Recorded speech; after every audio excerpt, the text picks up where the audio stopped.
Hi everybody, Kurt with Two Brothers Hobby, and today I'm going to talk about frequently asked questions regarding the Aurora 9X radio system from Hitec RCD. We received our Aurora 9X the fall of last year when it was released, and we've had a chance to use it on several models and get used to its functions and capabilities and the changes between the old Aurora 9 and the 9X. I see the old Aurora 9. The 9 is still a current model. The 9X and 9 will be sold simultaneously. And really, today it's about talking about why or when you should move into the 9X and where you'll see the advantages and the benefits. But we've had a chance to use ours and get familiar with it. We've talked to Hitec and got a list of all the common questions they get in their support group about the 9X and some of the differences. So we're going to address those today, but let's start off with a few specs to get you familiar with the Aurora 9X as a radio system.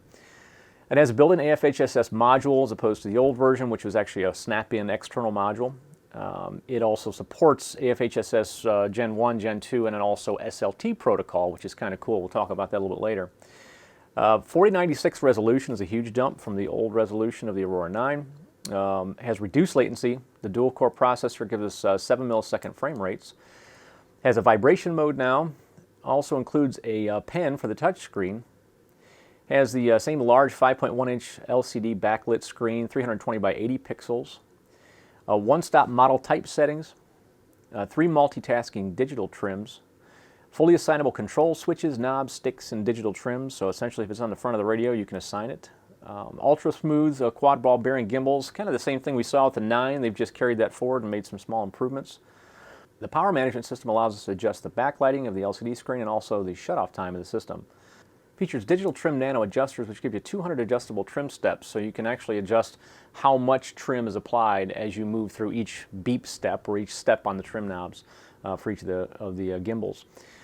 At the time of this filming, the Aurora 9X retail is $429. That's just for the transmitter-only version. The Aurora 9 with the Optima 6 is around $339.99. Those prices can vary just slightly, so you want to check current pricing. But at the time of this filming, that's what the street price was for both models.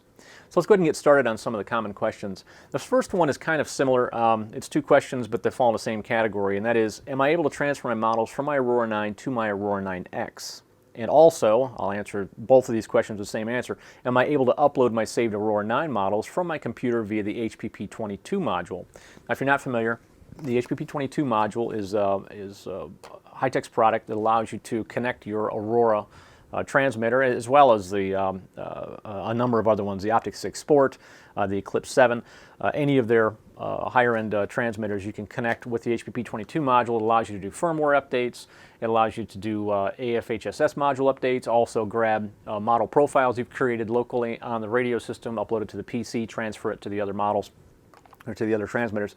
So that's the HPP22 module. Yes, the HPP22 works with both series of radios, the 9X and the 9. However, it's a different processor architecture in the 9X. For that 4096 resolution, for the reduced latency and all the other features, they've moved into a dual-core processing architecture, which makes it incompatible with the models stored on the Aurora 9. So yes, you can use the HPP22 to create, or if you create, you can upload using the HPP22 to your PC and then download those back to your Aurora 9X, but the two won't speak between each other, so you can't take 9X profiles and load them to the 9.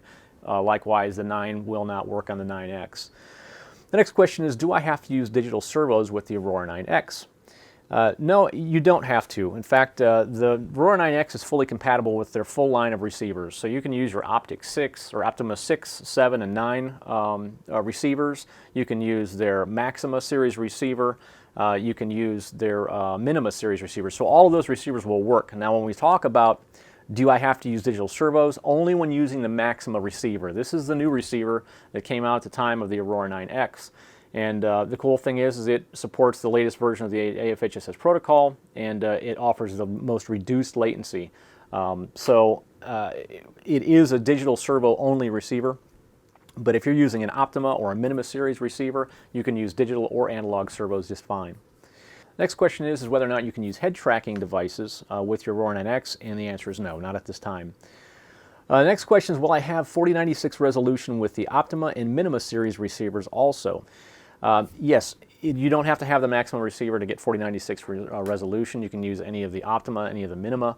receivers, and that'll pass it through just fine to the servos. And that's really the key piece, is the servos and what resolution are your servos. So when we talk in higher resolution, we're talking about digital servos. Again, we can run digital on any of the receivers. It doesn't have to be a Maxima. The Maxima, again, is digital only, but it also takes advantage of that reduced latency from the transmitter. But we can run digital servos in any of the receivers, and it just comes down to the servo's capabilities. So if you look at the baseline, 1024 resolution for a baseline servo, up to 2048 for a higher end servo, and then when we get into the 7000, the 8000, and then the upcoming 9000 series servos from Hitec, those do all support 4096 resolution. So if you really want to leverage that resolution, you're going to want to step into the 7, 8, or the upcoming 9000. Now, the big question too is, will I notice a difference if I go to 4096 resolution? Absolutely. What we've tested, what Hitec has tested, it feels different. Anything from 3D planes, gliders, sailplanes, jets, and helicopters. Of course, helicopters, where you're really going to notice any tiny little difference in performance, in latency, and also resolution. So it is a difference. If you're at that higher end skill level and you're flying more performance aircraft, you're going to notice the benefit of 4096 resolution, absolutely no doubt. Next question is, will I notice a difference in performance with the Aurora 9X over the Aurora 9? And yes, you will notice a difference. The response time's cut in half using the Optima or Minima series receivers. And then if you go into the new Maxima receiver, we're looking at 6 times the resolution, or 6 times the latency or increased response. So again, it all comes down to, as you move the gimbal, as you move the control input, and having a reaction or response on your aircraft, your vehicle, latency is a big issue. So the more of a delay, the more of a response time you're going to automatically adjust for. So with the improved or reduced latency on the Maxima 6 times is enormous. Yes, we've noticed a difference. Flying the same exact model with the same servos, same receiver, and then just switching out to the 9X, we've definitely felt a difference in a lot of our models. In some cases you don't. It really depends on the model and the application. But if you've got more of a performance sport plane or a higher speed or a jet or a helicopter especially, we definitely notice the reduction in latency. So it's a big advantage. It makes them extremely smooth too. What you'll notice too is the response just feels different. It feels very connected with the gimbal and very smooth. So it was a huge benefit from what we've tested. The last question is, why should I upgrade to the 9X? And we've gotten this a lot, and it seems Hitec has gotten it as well. For current Aurora 9 users, if they're thinking about the Aurora 9X, a lot of times when a new model of something comes out, we feel this desire to upgrade to it. I think Apple's done a good job of that for tablet users. It's, I got to have the latest greatest, and our smartphones have done the same thing. We've got to have the latest greatest. In this hobby, typically we own aircraft for a pretty decent amount of time, unless we crash them. We're flying essentially, we're applying the same skill set towards the models. And quite frankly, the Aurora 9 is not being discontinued. It supports all of the current receivers. So, where's the push? Where's the drive? It really comes down to a couple things. One is if you want to drive even further into your skills, your capabilities to control, and your precision and your accuracy. The 9X's improved resolution, the reduced latency, those features alone are going to make it more advantageous for you to move into the 9X platform. The other thing is with the 9X, it supports Gen 1, Gen 2, or version 1, version 2 of AFHSS protocols, which is going to support the new Maxima receiver and give you that absolute reduced latency capability that's featured in the 9X. It also supports SLT protocol, and that's Secure Link technology. Secure Link technology has been out for a little while, and it's actually native to the Tactic radio systems, which is distributed by Habaco. And that's kind of their in-house brand. When we look at their models that they've released under Habaco's distribution, under Great Plains and under Fly Zone brands and some other brands, they are SLT native. So they're TXR models, transmitter ready, and normally what you would have to do is either buy a module for your third-party radio that would allow it to do like the AnyLink module to talk to SLT protocol, or you bought a Tactic transmitter. If you've already invested in Aurora 9, or you're investing in the Aurora 9X rather, and you want to have that single transmitter that controls all your models, it's always nice to be able to link up or bind to all those different products, all of the receivers that are offered by Hitec, but then also the TXR models. And like this F86 Sabre, it's been out for a while, but the cool thing is now with my 9X, I just simply bound it to the receiver that's built into the F86 Sabre because it's a TXR model. And now I'm flying the Sabre on my Aurora 9X without having to drag my Tactic radio out or put my AnyLink module in the back of my other radio system or anything like that. So that's another neat feature. Those are really the two major pushes, performance and that precision, reduced latency, and kind of taking things over the top. Or if you want to be able to take advantage of SLT receivers or TXR models. Hitec is also working on some ongoing, of course they did with the Aurora 9X. The neat thing we talked about with the HPP22 module is you can update the firmware. So you buy the radio and you upgrade the firmware and you get new features and new capabilities. They're working on a number of things that have come back as questions or as requests from the users. Right now there's only one version of the firmware out, so there's no updates available. The release version is very stable, has no problems whatsoever. It's proven to be fantastic out of the box. Now they're just looking at adding or changing a couple things that users have requested, so, from both the hobbyist and also the pro pilots.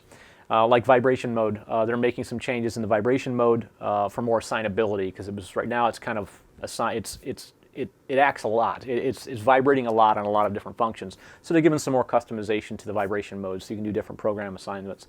So we'll expect over the next year that another version of the firmware is going to come out and just improve some of those features, make them a little more user friendly.